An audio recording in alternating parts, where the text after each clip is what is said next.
Assalamualaikum warahmatullahi wabarakatuh. Perkenalkan, nama saya Rifani Dia Isikoma, NIM C1B021257,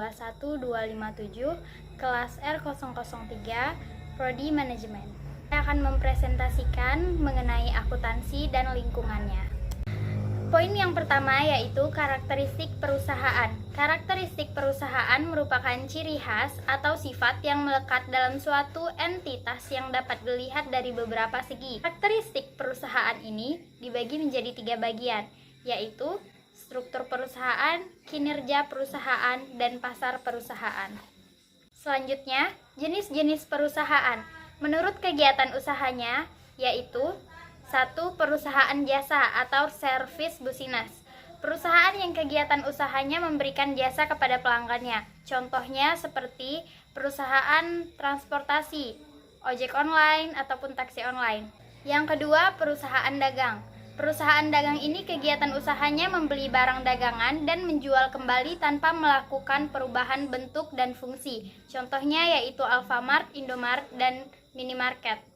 Yang ketiga yaitu perusahaan manufaktur. Perusahaan ini terlebih dahulu merubah atau merakit barang mentah menjadi bahan jadi kemudian dijual kepada distributor.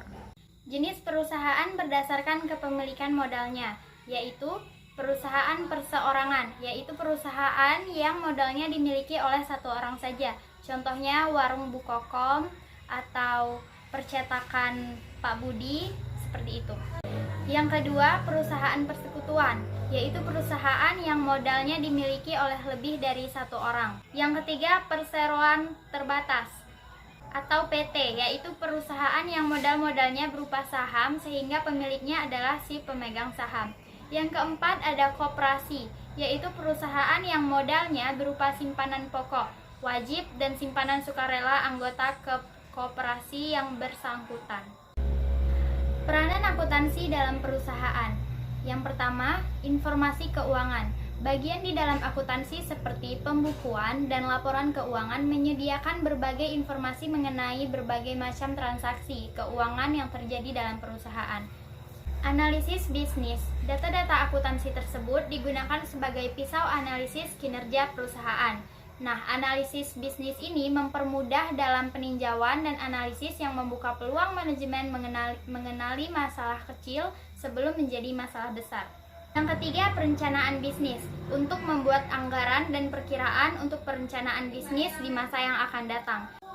Yang keempat, pengambilan keputusan investasi. Dari hasil analisis keuangan perusahaan akan dilihat berapa banyak uang tunai yang dibutuhkan dalam jangka pendek maupun panjang. Kegunaan informasi akuntansi bagi pengguna. Yang pertama, bagi manajer. Manajer memerlukan informasi akuntansi untuk penyusunan perencanaan perusahaan, mengevaluasi kemajuan yang dicapai perusahaan, serta melakukan tindakan koreksi yang diperlukan. Yang kedua, bagi investor, untuk menganalisis perkembangan organisasi yang bersangkutan. Yang ketiga, bagi kreditor. Bagi kreditor, akuntansi berguna untuk pemberian kredit kepada calon nasabahnya. Yang keempat, bagi instansi pemerintah. Dari informasi keuangan suatu organisasi, pemerintah akan dapat menetapkan besarnya pajak yang harus dibayar oleh yang bersangkutan. Yang kelima, organisasi nirlaba. Untuk penyusunan anggaran, membayar karyawan, dan membayar beban-beban yang lain. Yang keenam, masyarakat. Perusahaan memengaruhi masyarakat dengan berbagai cara, yang diantaranya perusahaan dapat memberikan kontribusi yang berarti pada perekonomian nasional, termasuk jumlah orang yang dipekerjakan dan perlindungan kepada penanam modal. Selanjutnya, yaitu tentang double entry bookkeeping. Pengertian double entry atau pencatatan ganda adalah metode pencatatan transaksi keuangan yang dilakukan 2 kali, yakni pada sisi debit maupun kredit. Keuntungan dan kerugian double entry.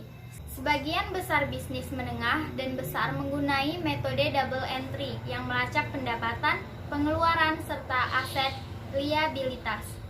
Dengan sistem pencatatan seperti membuat perhitungan yang dilakukan lebih akurat karena menunjukkan semua saldo akun.